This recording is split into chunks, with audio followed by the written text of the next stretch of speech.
Բարև ձեզ հարգելի տնօրենություն, սիրելի ուսուցիչներ, մենք Երանոց գյուղի թիվ 1 միջնակարգ դպրոցի 10-րդ դասարանի աշակերտներն ենք։ Ուրախ եմ ձեզ ողջունելու մեր կողմից իրականացված Կոմիտաս և Հայոց ցեղասպանություն նախագծային աշխատանքի պաշտպանությանը, որի արդյունքում քննել և բացահայտել են Կոմիտասի կյանքի և ստեղծագործության նվիրված բազմաթիվ հիշարժան դրվագներ։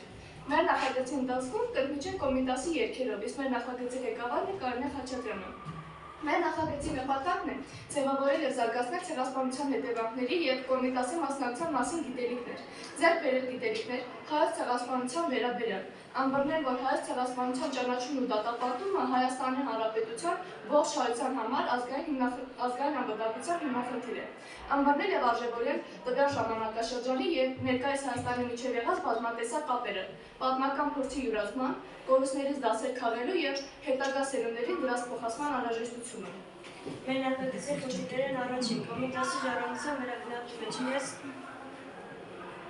Չնայած նախագծում ներկայացվել է Կոմիտասի ժառանգության այն ժառանգությունը, որը կվել է ցեղասպանությունից հետո, դեռևս անհայտ է։ Երկրորդ Կոմիտասի ժառանգության պահպանման խնդիրը, երրորդ նրա ստեղծագործության ուսումնասիրությունն է։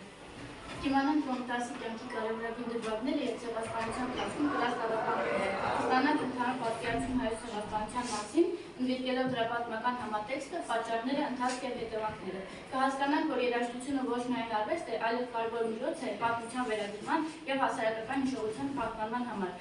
Կսովորենք, որ Կոմիտասը ոչ միայն երաժիշտ է, այլև պատմության վկա, որը իր արվեստով պահպանել է ժողովրդի հիշողությունը։ Իր երաժշտությամբ, գուսաներով և երգիչներով ամենուրեք հայտնի վասպորական աշխարհի գողտան դավարից են Կոմիտասի նախնիները։ Սասկացող ահեկաշունչ ոլորտները ստիպեցին Կոմիտասի նախնիներին լքել իրենց հայրենի ցեղնագյուղը և ապաստանբնել Անատոլիայի Քոտապյա քաղաքում։ Նրանք իրենց հետ բերել էին հայրենի եզերքի շունչն ու ոգին, վիպասանությունը, երգերաշտությունը և այդ ամենը ախորժալու ձայնով մատուցելու աստվածատուր շնորհով։ Սակայն Օսմանյան կայսրության այդ քաղաքում, ինչպես եւ ամենուրեք, լեզուն կտրելու սպառնալիքով արգելված էր հայերեն բառն ու բանը, անագորույն ճանապարհ, որով անատոլահայերին ստիպեցին դառնալ թեկախոս եւ դրելով իրենց մեջ յուրացնելու բազմաշնորհ արհեստն ու մշակույթը։ Հանրության աչքին թոս փչելու եւ հասարակական կարծիքից խուսափելու նպատակով հայերը մեջ էին արգելել միայն տեղի Սուրբ Թեոդորոս եկեղեցում եւ միայն այնտեղ էր, որ հայերը իրենց հայ են զգում, խոսում, զուգահեռվում, լսում իրենց նախնիների երգերը, երգի միջոցով հաղորդակցվում ինչպես Աստծո, այնպես էլ միմյանց հետ։ Եկեղեցու երգիչների դասում իր եղբորը տաղանդապես առանձնանում էր Կոմիտասի հայրը։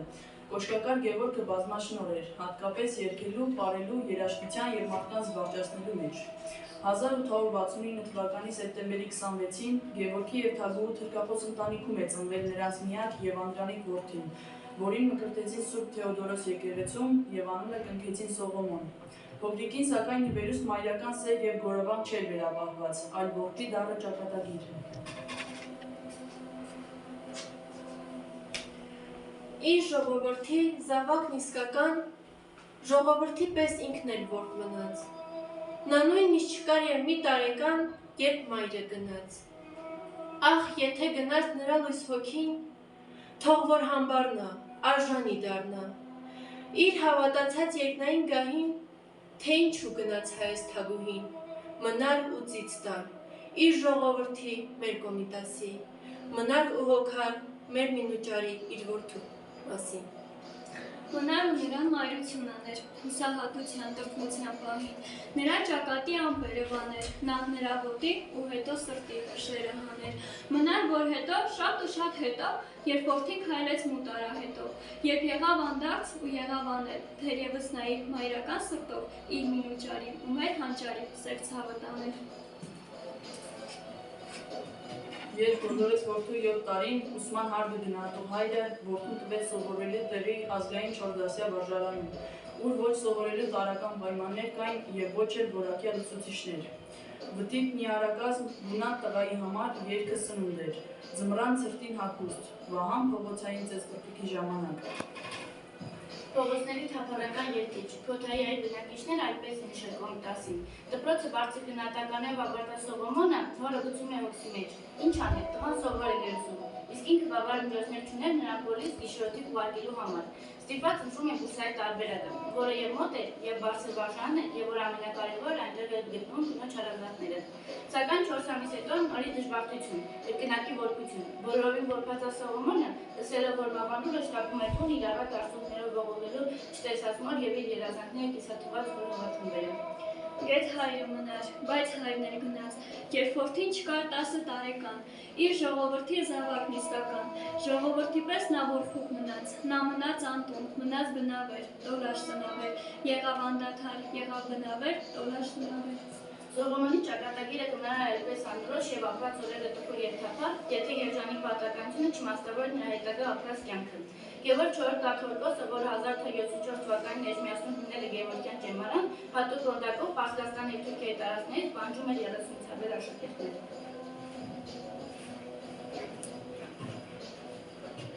1881 թվականին Քոթայի հայց Գևորգ վարդապետը հրավիրված էր եպիսկոպոս ձեռնադրվելու համար։ Վեհափարի կոնդակի համաձայն նա իր հետ պիտի տաներ միջոցների զուրկ ծայրնեղ երեխա, այդպիսի որբ և տնանք սա մաչուկներ էին երգում Սուրբ Թեոդորոս եկեղեցու երգչախմբում։ Բոլորն էլ ձայնեղ եւ արժանի, ընտրությունը դժվար էր, բայց աստվածահաճո։ Նա ժամերգությունների ժամանակ նկատեց 10-ից 11 տարեկան մի պատանու, հավանելով նրա երգեցիկ ձայնը զրնգուն երգը։ Նա որբուք Սողոմոնն էր, ով իր հոր մահից հետո ժամաշապիկ էր հագել սրտի թրթրով կանգնել իր հոր տեղը և միացել շարական երգողներին։ 1881 թվականին Գևորգ կաթողիկոսի առջև կանգնած էր ծղոտի պես նիհար, բարալիկ գունատ, տահճական հագուստով թրքախոս մի տղա։ Վեհարանի սուրբ պատերը լցվեցին մանկական ձայնի զրնգուն ճիշտ դայլերներով։ Եվ նա սկսեց երգել։ Մանկական ձայնը սկզբում կերկեր, վայրկյաններ հետո ինքն իրեն գտավ, հունի մեջ մտավ։ Ու գնաց, կաթողիկոսը մթագնեց մնաց, կրակ վառվեց ծեր աչքերի մեջ, իծ մանկան ձայնը թափ առավ գնաց։ Կաթողիկոսը մի պահ մոռացավ, թե նա որտեղ է եւ ինչ է անում, ովքեր են շուրջը իր վեհարանում։ Եվ այդքանի մեջ ասես քնի մեջ, նա դանդաղ ժպտաց։ Հետո ժպիտը սկսեց հալվել ու հետս հետե անհետ վերացավ։ Հսկացող վեհը հազիվ բարբարեց, որդյակ իմ, որբ իմ, ու ձայնը մարեց։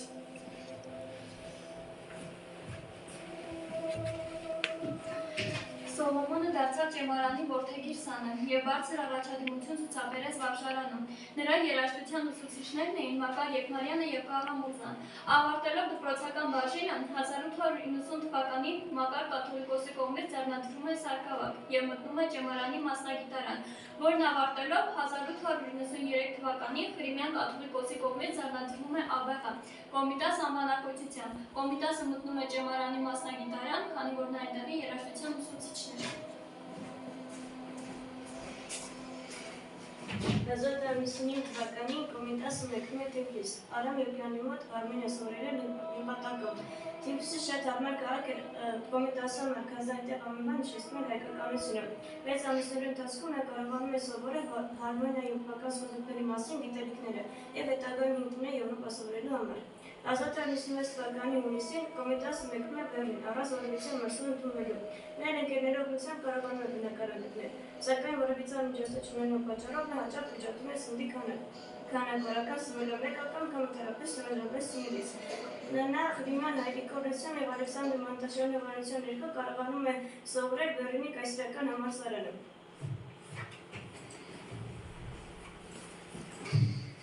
Բեռլինում 22 տարիներին սովորել է կոմպոզիցիա տեսություն, հոգեբանություն, փիլիսոփայություն։ Սովորել է երկրում և դաշնամուր նվագել, մշակել է ձայնը։ Այդ տարիներին ծանոթացել է Էրիխար Շմիդտի և նրա ընտանիքի հետ, վերջինս Կոմիտասի մասին գրելով։ Կոմիտասը մեծ վարպետ է, ես հպարտ եմ դրանով, ես զգում եմ, որ ապրում եմ և ապրելու եմ Կոմիտասի մեջ։ 1898 թվականին Բեռլինի հանդեսի 11-ից 12 միացյալ համարներում տպագրվում է Կոմիտասի հայ եկեղեցական երաժշտություն համարը, որից հետո Կոմիտասը ավարտելով երաժշտական, փիլիսոփայական և պատմական գիտելիքների բաժինը վերադառնում է Էջմիածին։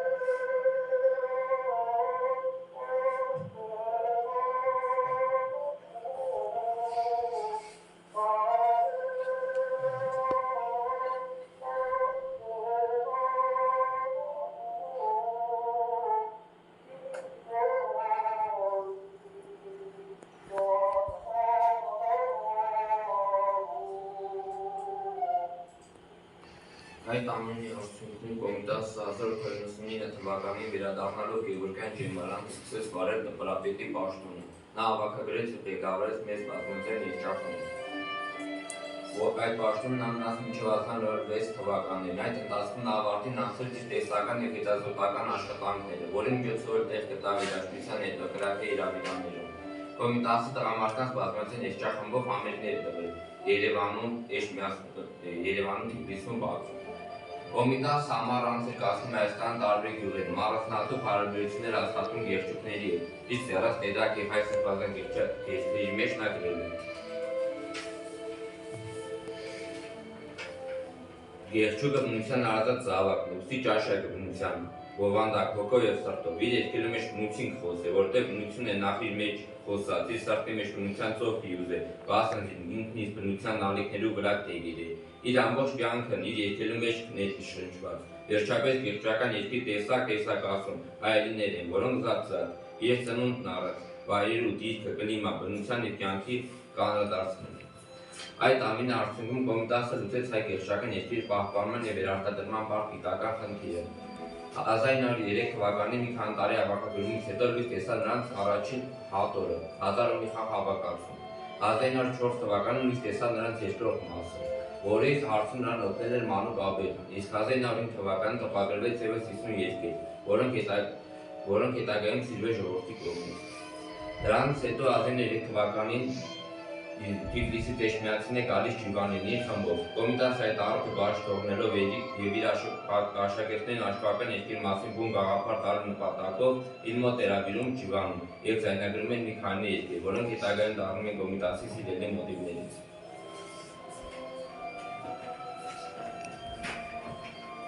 1904 թվականին իշխանուհի Մարիամ Թումանյանը Կոմիտասին է ուղարկում Հովհաննես Թումանյանի բանաստեղծությունների հատորը եւ առաջարկում օպերա գրել անուշ պոեմի հիման վրա։ Նա կատարեց լայնածավալ աշխատանք, կազմեց բեմադրման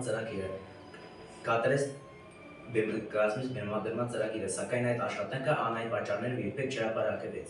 1905 թվականի վերջին արդեն մտածում էր ջեմարանի ուսուցչությունից հրաժարվելու մասին, քանի որ ուներ նյարդային սաստիկ տկարություն։ 1906 թվականին արդեն չէր դասավանդում ջեմարանում։ 1906 թվականի դեկտեմբերին Փարիզում սկսվեցին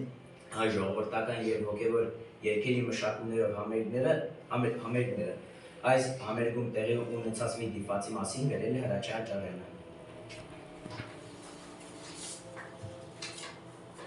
Իմացել եմ, որ 1906 թվականին Փարիզի մեջ Կոմիտասի ցուցադրական մեկ համերգեն վերջ ֆրանսիացի հայտնի կոմպոզիտոր դաշնակահար Կլոդ Դեբյուսին ծունկի գալով կհամբուրե Կոմիտասի ձեռքերը, ասելով. «Հանճարեղ հայր Կոմիտաս, ձեր երաժշտական հանճարին առջև կխոնարհվեմ»։ 1907 թվականին Արշակ Չոպանյանի հետ մեկնում է Իտալիա։ Կոմիտասը շատ էր հավանել այդ երկիրը։ Իտալիան գեղեցիկ քաղաք է, սակայն մեր դժբախտ հայրենիքն ավելի գեղեցիկ է։ Բնակվում է Սուրբ Մարկոսի հրապարակի հյուրանոցներից մեկում։ 3 շաբաթ աշխատում է Վենետիկի վանքում, որն ավարտելով մեկնում է Ռոմ եւ հանդիպում է Պիոս 10-րդ պապին, որի օգնությամբ թանգարանելմուտքի հնարավորություն է ստանում։ Այնուհետև մեկնում է Բեռլին, իսկ հետո Թիֆլիս։ 1908 թվականին Թիֆլիսում տեղի են ունենում համերգային շրջագայություններ, որին իր մասնակցությունն է ունենում Կոմիտասը եւ դա շատ մեծ ճանաչում է բերում նրան։ 1910 թվականի սեպտեմբերին Կոսնդապոլիս է վերադառնում Կոմիտասը, սակայն մինչև այդտեղ հասնելն է համերգներ լինում Էսկիշերում եւ Բրյուսելում։ Գալով Կոսնդապոլիս նա ստեղծում է Գուսան երգչախումբը, կազմված 300 անդամներով։ Գուսան եւ այնուհետև շարունակում է ճանապարհորդությունը ողջ Եվրոպայում, Թուրքիայում եւ Եգիպտոսում, աշխարհին ներկայացնելով անհայտ հայկական երաժշտությունը։ Գուսան երգչախմբի 5 սաները Վաղարշակը, Միրյանը, Բարսեղը, Հայկ եւ Սարգիսը երաժշտության տեսության դասեր ստացել անձամբ Կոմիտասի կողմից եւ այդ պատճառով նրանց կոչվում են հաճախ Կոմիտասյան 5 սաները։ Գուսան երգչախումբը առաջին անգամ համերգ ունեցել 1910 թվականի նոյեմբերին Շամբթի ձմեռային թատրոնում, իսկ 1910 թվականին Ղազաբանության տարերն է ավարտում Կոմիտասը։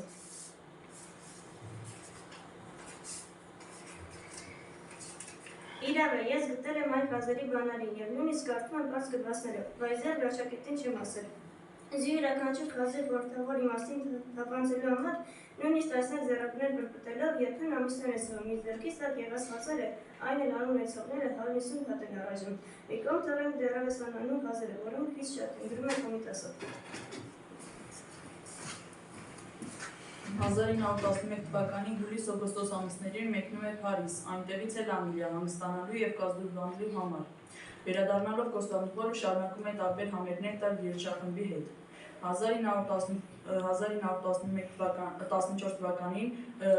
Փարիզում մասնակցում է միջազգային երաժշտագիտական ընկերակցության համաժողովին Լուի Լուլայի նախաձեռնությամբ, որտեղ ունենում է նաև բանախոսություններ։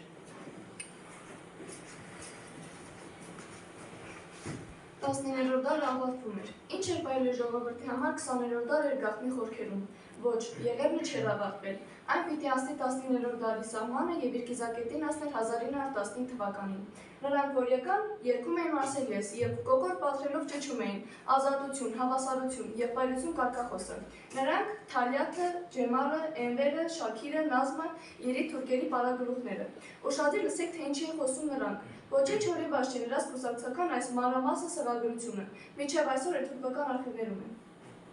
Հեղափոխությունը հաջողությամբ իրագործելուց հետո և իշխանությունը գրավելուց հետո այսօր մեր իդեալ կուսակցության սրբազան խնդիրը պիտի լինի խմբագրել համանadrությունային կետերը, որոնք վերաբերում են ազգային հարցին։ Կայսրության տարածքում ապրող մուսուլմանները պետք է թուրքացվեն, իսկ քրիստոնյաները պետք է բնաջնջվեն։ Այս տարը պետք է հիմքից արմատախիլ լինի։ Ես ուզում եմ, որ այս հողի վրա ապրուլի ակատար տերը կնոր լինի թուրքը և միայն թուրքը։ Ռազմական անհրաժեշտություն է ժողովուրդների կոտորածը, առանց սեռի և տարիքի խտրականության, շատ արագ, արյան եզրերի միջոցով պետք է լուծվի հայերի ճակատագիրը։ 1915 թվականի ապրիլի 11-ին Թալյաթը, Էնվերը և Նազմը ստորագրեցին Անատոլիայի բոլոր վիլայեթներից և Կիլիկիայից հայերի տեղահանման և բնաջնջման մասին հրամանը։ Ահայի միերթումը, ուր որ դաշվում են իմ քայլերը, այլում պիտի ժարկի այստեղից։ Մահը պիտի լինի կրթությունս, զենքս քաղաքակրթությունս, ավերումն է, չէ, զենքս իմաստությունս, ավերումն է քաղաքակրթությունս, ամեն բան պետք է ավերեմ Թուրան տանող ճանապարհին։ Այդպիսի ավերատներ պիտի կերտեմ, որ տեսնողներն ասեն, այստեղով թուրքերն են անցել։ Ահա իմ հրամանը։ Կայսրության տարածքում ապրող հայերին պետք է անել իրենց բնակավայրին և ուղարկել ուրիշ վայրեր, որպեսզի նրանք չկարողանա վնաս հասցնել բանակի վերջերի խաղաղությանը, որովհետև պաշտոնյա, ով փորձի հակառակվել է սրբազան գործին և չի կատարել իրեն հանրարարածը, այդեն պատժվի։ Սույն օրենք գործակցության մեջ է մտնում ապրիլի 24-ից։ Եվ սկսվեց ջիհադը, մուսուլմանների սրբազան պատերազմը։ Ամեն կողմից լսվում էր գրագործների ահռելի դղրձումները, որոնք հաճախ խլանում էին. «Մորթեք, մորթեք գյաբուրներին», ամբոխի զարհուրելի բղավոցներով։ Խանգարել, ինչի համար, գար ուներ, չեկած ամար, փուլ եկավ երկնակամար, ձյուն մաղեց մերված գլխին, ձյուն մաղեց կրակի պես, գար ունա, ձյունը արել, գետերը մեր երերման, հոսեցին երակի պես, արունը ջուրա դարել, ձորերը շիրիմ դարձան, վիհերը գերեզմանոց, ջուրը մեր տոնն ատարել, ամեն քար լուր մահարձան, ամեն տուն վարման հնոց, բնավեր հապք են դարձել, ինչքան երբ ողջ չմրմունջ, ինչքան բար ողջ չլալով, զուլում էր, զուլում լաո, թրի դեմ, սրի հրի, լոկման գավ, լոկվա հումաչ, տնավեր, բնավեր լաչ, մեր հողը մեր հայրենին, մեր երկիրն ամայացավ, սև կապիր, սև սիրտմարը, հինավուր ստողնիկ միած, չմեռավ, այլ մահացավ։ Գարուն էր, ամար եկավ, ձակ հանել ձորում կակա, իսկ հայրը զրկվել ձակից, իր բորդքան թոնրի տակից, իր մորից, հորից, յարից, իր բնից ու աշխարից։ Գարունը, ձունն արել, ախ ինչպես, ոնց մորանալ, արհավիրտն այն օրերի, աշխարհումով մորանա, ջուր տաճկով թող կորանա։ Գառներա ծովիվ նախրորդ ետ չեկան սար ձորերից, կեսօրինելով երկեր, սարերը հով չեն անում, իմ դարտին դարման անում։ Հզվորը արդում մորթվեց իր ձեռքի սուր մանգալով, խեղճարսել ոնց երկեր, քավորը հաց են բերում, վերանը մաց են թողնում։ Ձկնորսը վանած օրվում չփրկվեց ճարպիկ լողով, աղջիկը զուր էր կանչում, իմ ծանթել կամ լողորչում։ Երկրի մեջ մարդ չմնաց, մարդ հաղեր մարդու նման, ախ մնար մեկը գոնե ու կանչեր, դլեաման։ Ախ ինչպես, ոնց մորանալ, արհավիրտն այն օրերի, աշխարհումով մորանա, ջուր տաճկով թող։ Ջահերը վար մնացին, ժամերգով եկեղեցում, ժամհարին կաղ տվեցին, պարանից ակակատան։ Ջաղացի ծալյուր բերող արրոտված կեժ գյուղացում, իր սայլը դագաղ դարձավ, ալյուրը արնոտ պատան։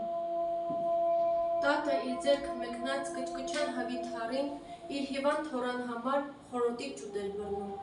Կարի մեջ պապին ընկավ, իր ոսկեթերներ էրնում, որպեսզի տուրքը թուրքին, որ առաջ շուտ վճարի։ Ոսեցին ու ջնջեցին, հատեցին հաստու կրակ, հոշեցին ու տանջեցին, մորթեցին, տվին կրակ, վատեցին արին արցունք, ներկեցին ձոր ու բարսունք, հազարատ մի ողջ աշխարհ դարձրեցին նշխար փշրանք, սուրբ նշխար շավ վերանում, ուզեցին մայի թողնել եւ այն էլ տան վերանում, գարունը ծնվել։ 1915 թվականի ապրիլ 24-ին գերիտուրկական վարչապետը գրավում է շուրջ 600 հայ մտավորականների, որոնց թվում էր նաև Կոմիտաս վարչապետը։ Նրանց ակսորում են դեպի Չամբուր, Կոստանդնուպոլսից 800 կիլոմետր հեռու։ Երկու շաբաթ այնտեղ մնալուց հետո եվրոպական եւ ամերիկյան դեսպանների միջնորդությամբ Կոմիտասը հետ է վերադառնում Կոստանդնուպոլից։ Վերադառնալուց հետո Եղեռնի քստումների եւ ծանր դրվագները շատ խոր էին ազդել Կոմիտասի նույն եւ զգալի ներաշխարհի վրա։ Կոմիտասը կորցրեց հոգեկան անունը։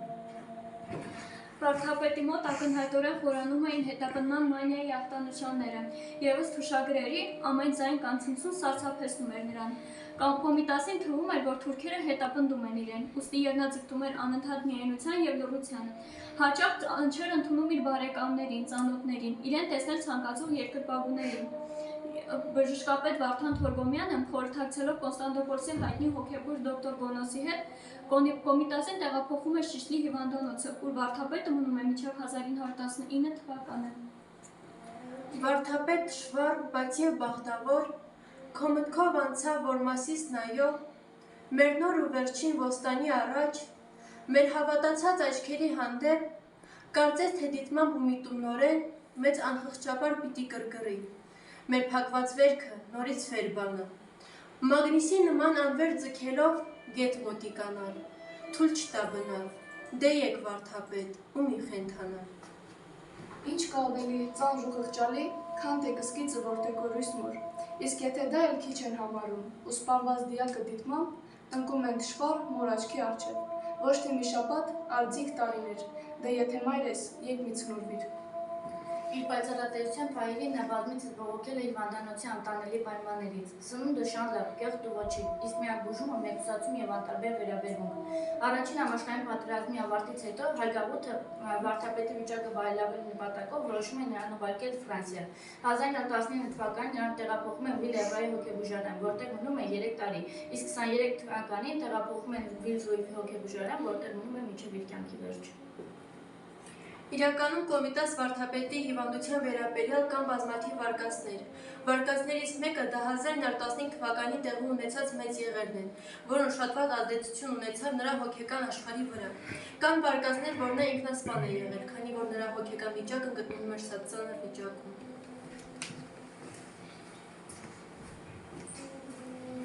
1915 թվականի Օսման իշխանության կողմից կազմակերպված հայ ցեղասպանությունը ոչ միայն հարված էր ժողովրդի համար, այլ հարված էր համանուն մարդկության համար։ Օսման իշխանության կողմից կազմակերպված հայ ցեղասպանության արդյունքում շուրջ 1.5 միլիոն հայեր սպանվեցին, մնացած մասը գաղթեցին տարբեր երկրներ, ստեղծելով մեծաթիվ թուրք։ Սակայն այս ողբերգությունը դեռևս չի պատկանում անցյալին, նա շարունակում է ստվերը գցել ներկայիս վրա, զգալի ազդեցություն թողնելով թե Հայաստանի Հանրապետության, թե տարածաշրջանի, թե ամեն աշխարհի վրա։ Թուրքիայի մինչ օրս շարունակվող շուտական քաղաքականությունը վերքի է դարձնում են ավելի ցավոտ։ Այս ճգտումը պատմական ճշմարտության անտեսումը չէ, այլ անպատժելիության գաղափարի խորացում։ Եվ երբ հանցագործությունը մնում է անպատիժ, այն կրկնվելու հավանականություն է ձեռք բերում։ Այս կապակցությամբ շատերը տեսնում են ուղղից 1915 թվականին եւ վերջերս տեղի ունեցած Արցախի գործողություններից հետո։ Ադրբեջանում 2023 թվականին Ադրբեջանի կողմից իրականացած ռազմական գործողություններից հետո ամբողջ հայ բնակչությունը հարկադրաբար հեռացավ Արցախի իրենց հայրենի տներից։ Իսկ սա բազմաթիվ միջազգային փորձագետների եւ իրավապաշտպանների կողմից դիտվել է որպես էթնիկ զտում եւ ցեղասպանության գործողություն։ Սա հզոր հիշեցում է, պատմությունը կրկնվում է, երբ աշխարհը լռում է։ Այս ցեղասպանությունը դարձավ նախադեպ մարդկության պատմության մեջ։ Ռաֆայել Դեմքինը, որը ձևակերպեց ցեղասպանություն եզրույթը, հենց հայերի եւ հրեաների դեմ մղված զանգվածային սպանությունից էր օգտվել։ ՄԱԿ-ի ցեղասպանության կանխման կոնվենցիան ծնվեց որպես արձագանք այսպիսի իրադարձություններին, սակայն արդի աշխարհում ցեղասպանություններն ու էթնիկ զտումները շարունակվում էին։ Մի շարք իրադարձություններ կային, որոնք ապացուցում են, որ այլևս երբեք պետք է դառնա ոչ թե դատարկ խոսք, այլ իրական քաղաքական կամք եւ գործողություն։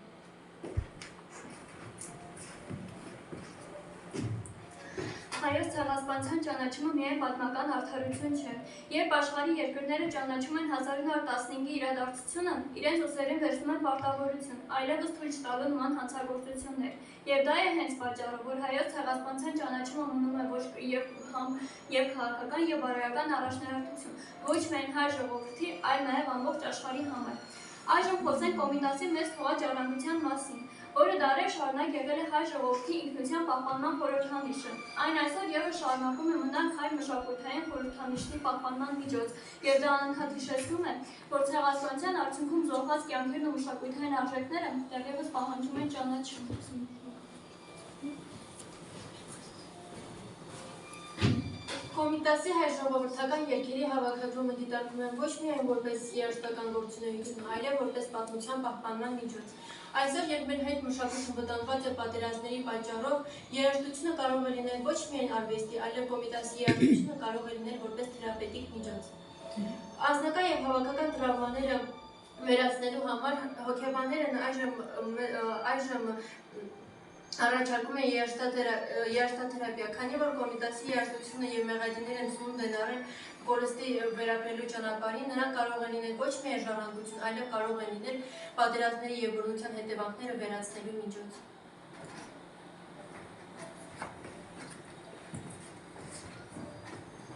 Շնորհակալություն ենք հայտնում ձեզ ուշադրության համար, իսկ մեր նախագծի վերջում ստացան հետևյալ վերջացումները՝ պաստառներ, Նաև մեր ամբողջ խմբով պատրաստեցինք պաստառներ Կոմիտասի եւ մանկություն եւ պատանեկությունը, Կոմիտասի ստեղծագործությունը եւ ցեղասպանությունը թեմայով։ սահիկաշար, Նախագծային աշխատանքի շրջանակներում մենք պատրաստեցինք սահիկաշար, որտեղ ներկայացրեցինք Կոմիտասի կյանքից որոշ դրվագներ։ տեղեկատվական ակցիա, Մեր նախագծի ընթացքում կազմակերպեցինք տեղեկատվական ակցիա նվիրված Կոմիտասի երաժշտական ժառանգությանը, որի նպատակն էր վերարժեքավորել եւ կարեւորել Կոմիտասի դերը ոչ միայն մեր տարիքիստների կողմից, այլ նաեւ համայնամարկության կյանքում։ եւ պատրաստեցինք երկարան, որտեղ զետեղված են Կոմիտասի լավագույն երգերը, որոնց կից կան նաեւ QR կոդեր, որոնք բացելիս մենք կլսենք Կոմիտասի երգերը իր իսկ ձայնով։